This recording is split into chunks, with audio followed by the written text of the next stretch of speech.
I was asked to talk a little bit about these projects. It's about transition. We are in that age period now. We are talking about the transition period and about independent living, life skills, and parenting.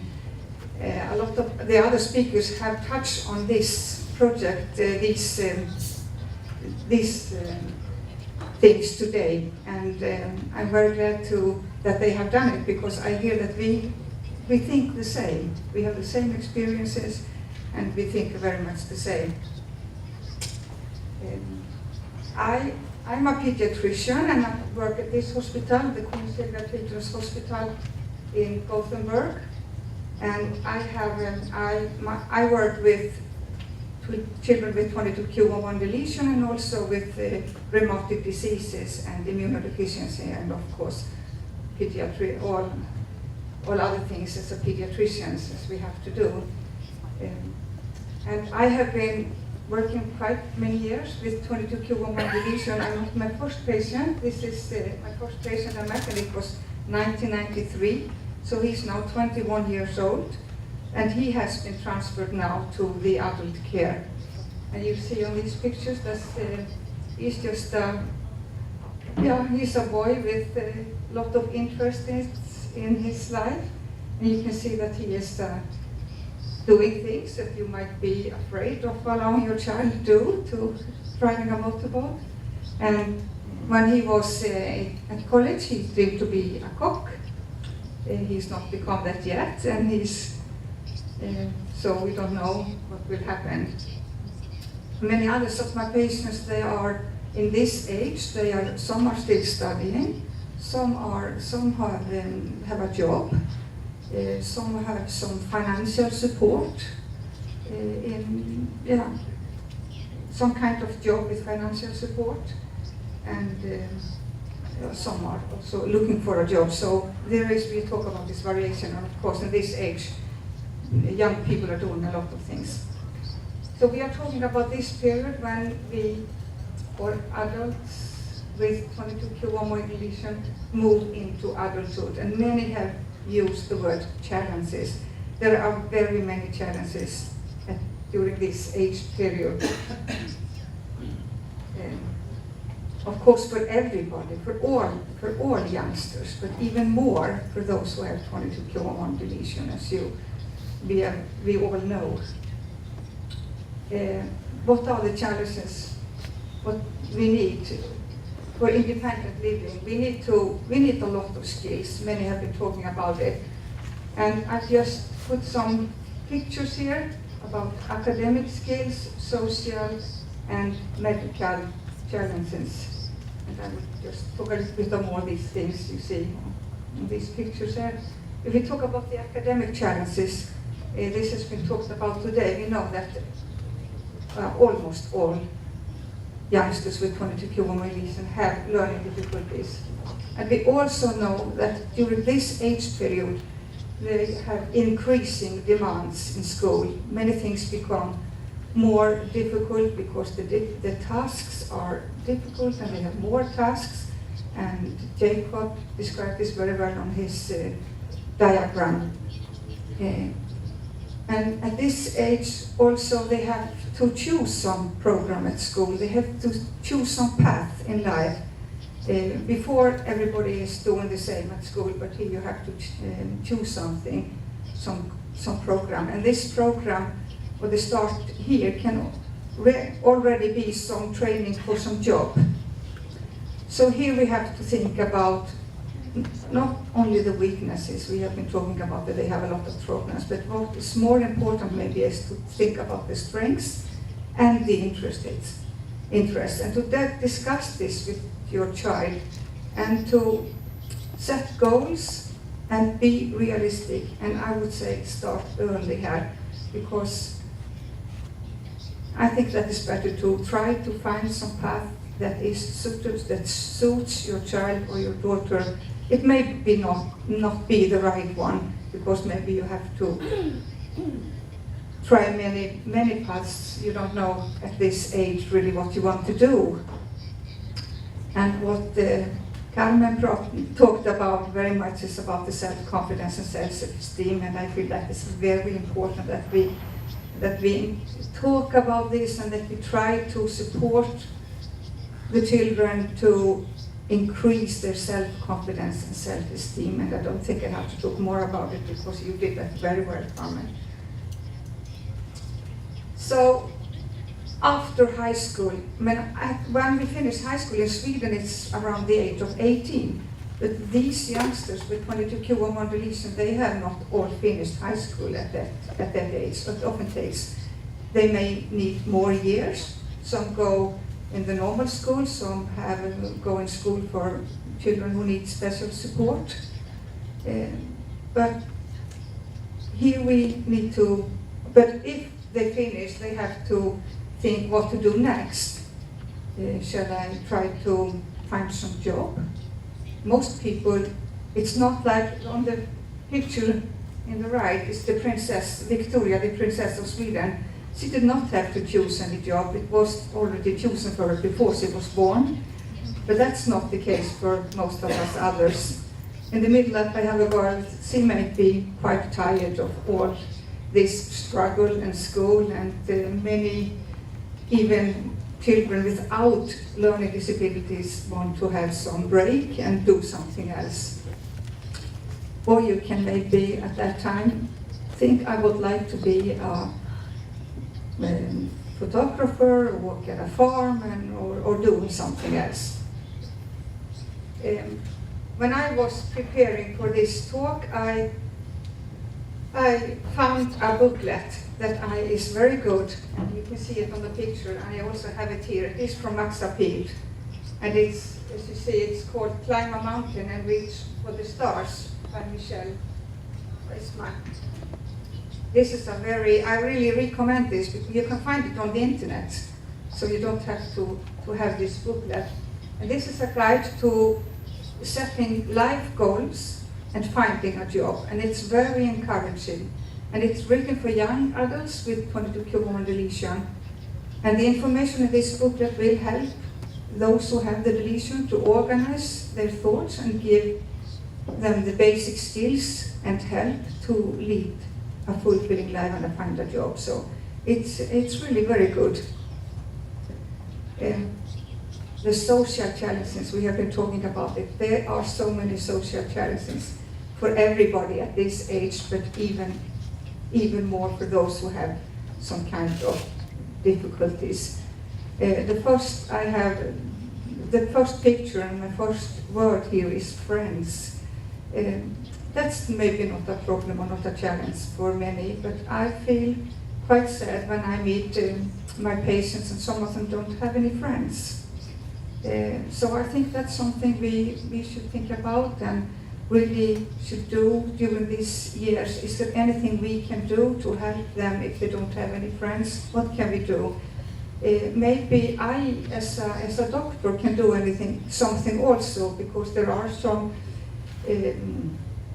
camps or something where they can meet other young teens in the same age. I think this is important. And also it's important and very good to have a hobby. I have put on a picture of golf clubs, not because I like to play golf, but because one of my patients is really very good, a good golf player, and with a severe handicap, so they can do a lot of things. Many like to work with animals, horses, and we know all that many are good at some kind of arts, of painting and music. Many have been talking about it.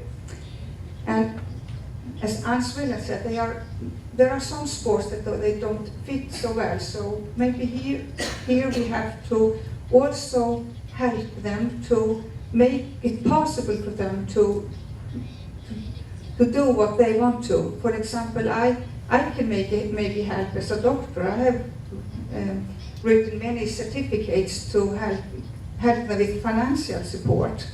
And so there are things we can work on together.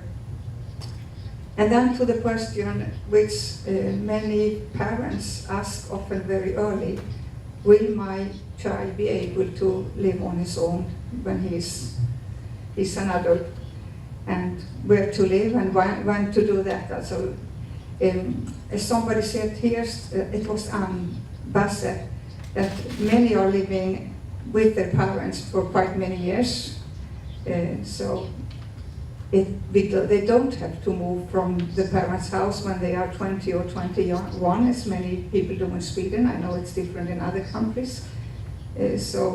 But also here there might be some support, and they may need support to live by their own, and the health services can maybe even give some help here.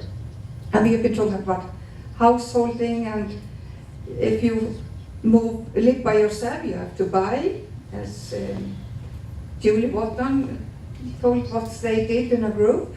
You need to buy food, you need to learn to cook, you need to do the cleaning of the house and washing. And for doing all this, you need a lot of organizing.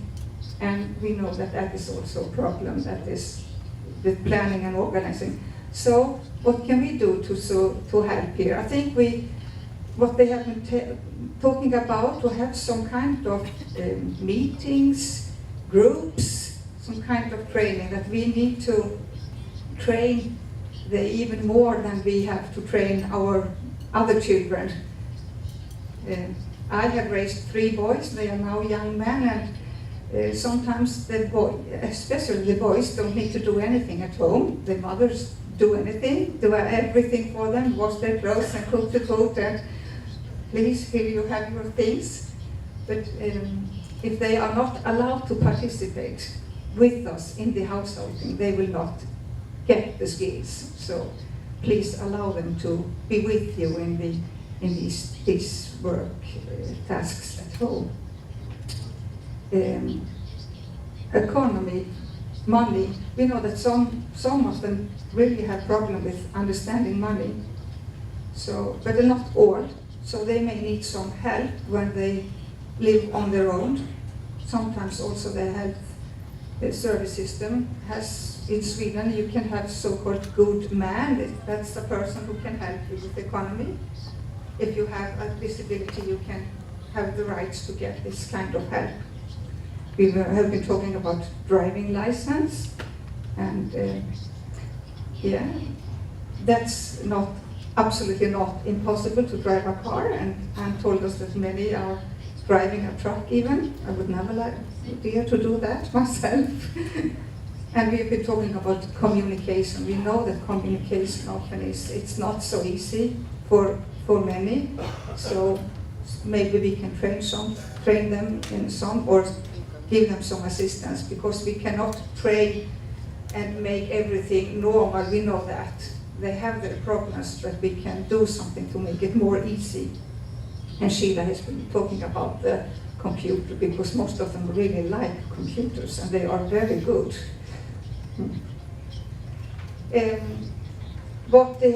Some experience here from Sweden. We have a place called Oskarsdottir. It's on an island on the west coast of Sweden. And on this island, they often have families with rare diseases. And the families, about 10 families, come together, and we have information about the disease and about the health service system. And even not only for the family, but also for personnel who are working with the kids or the youngsters, and even for the siblings, there is a program. But sometimes we also have family camps only for young people with the diagnosis, and this is some experiences from one of these weeks. There are not many persons, and most of those got the diagnosis late, not when they were kids. So how was the situation for those? Many of them had part-time job. They were not able to work full-time. It was just those 10. And many of them needed help with financial help with economy.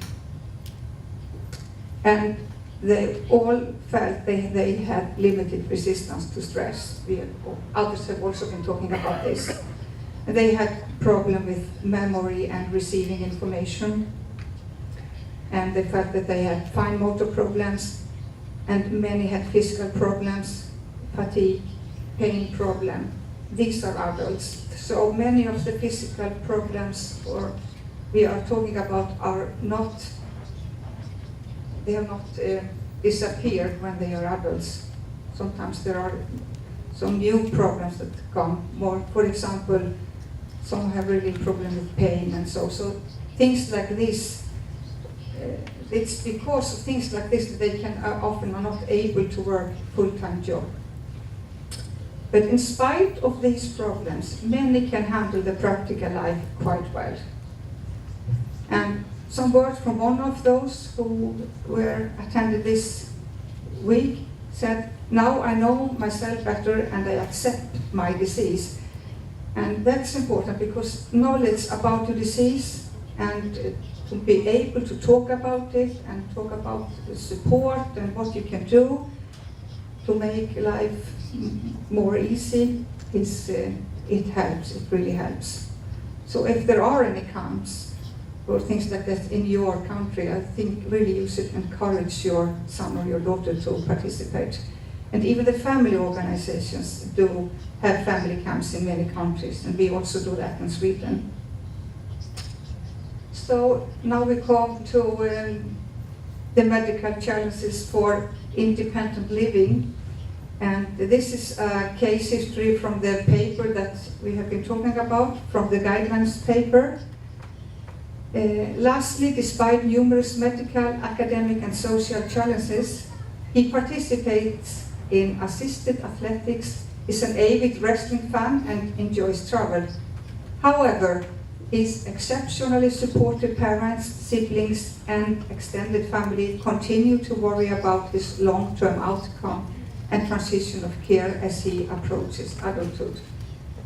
And this is something that I think very many parents are worried about when their children and the teens, youngsters are reaching the age of 18 or something, what the age is in your country, when you stop to have follow-up care at Children's Hospital and you go to an adult clinic.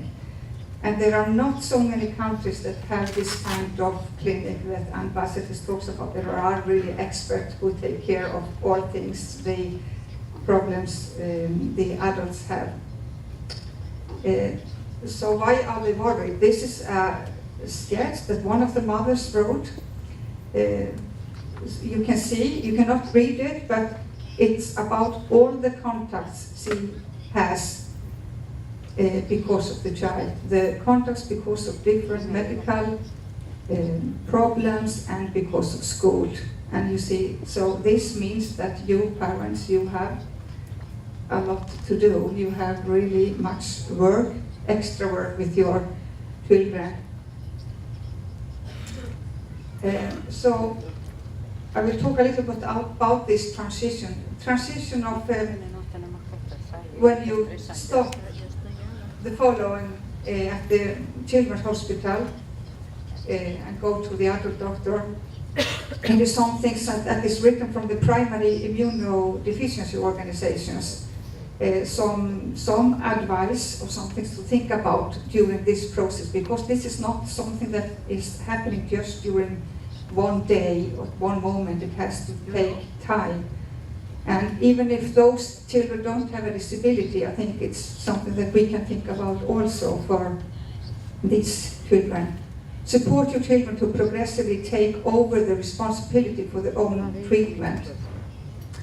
Be prepared with questions for the healthcare visit. We can train, and you can train your children during this process, and encourage them to ask their own questions during the visit. They don't often dare to ask questions, so you have to encourage them to do that.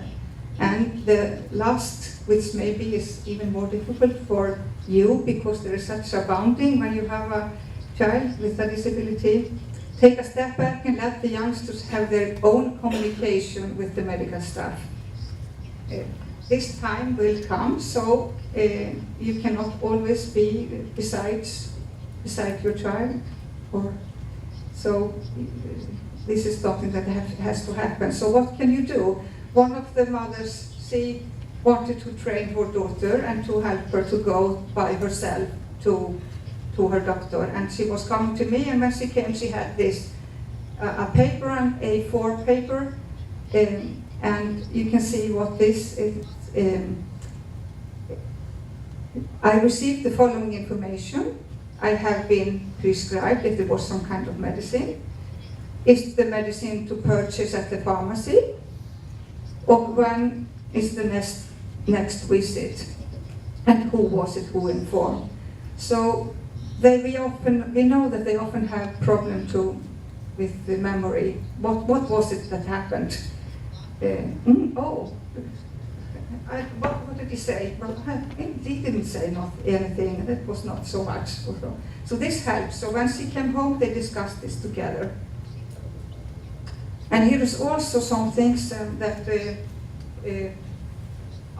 is written also from an association which is also on the website for sick children. And this is about the rights of young adults or when in the transfer process. They have the right to continuity. If they have a chronic disease, they have a right to be followed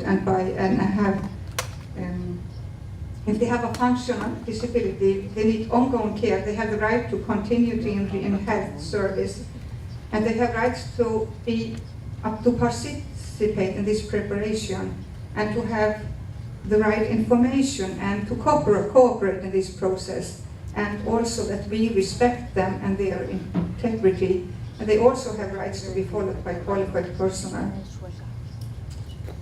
And something to your parents. We are talking about parenting, and I was recently at a meeting in Iceland, also organized by patient family organizations, and there was one mother. She's also a doctor, and she has a daughter with a chronic disease, and she allowed me to use what she said, her thoughts, and I found that was very good. She said, find out how you get new energy. It's very important when you have such a load, it's often difficult that you think about yourself. Find out how you can reduce concern and how to relieve. Find out how to care and how to support, and who can support you. You are not alone, and you can get support, so it's important that you receive support and create a space for yourself where you get charged. Do something. It can be different things. It's something that you can do that you choose. It can be running, it can be working in the garden, it can be go to cinema. There are a lot of things, just you choose it yourself. And do something good for yourself and do it often. I think that's important. And the last slide, you are not alone. You are not alone here. You are together, many families. And that's very important. We have been talking about that the family organizations can do a lot to support each other. And here we have these kind of meetings every year in Sweden, where we meet and have information, and they just meet and support each other. And also, as you see in the picture in the middle, there are mothers who go to a restaurant and just meet together and talk. And on the picture on the right, we have a grandmother who also is very supportive. So I think also we should not forget to think about the grandparents or other relatives, that they are very important also when you have a child with disability and you feel that you need to have some help. So thank you very much.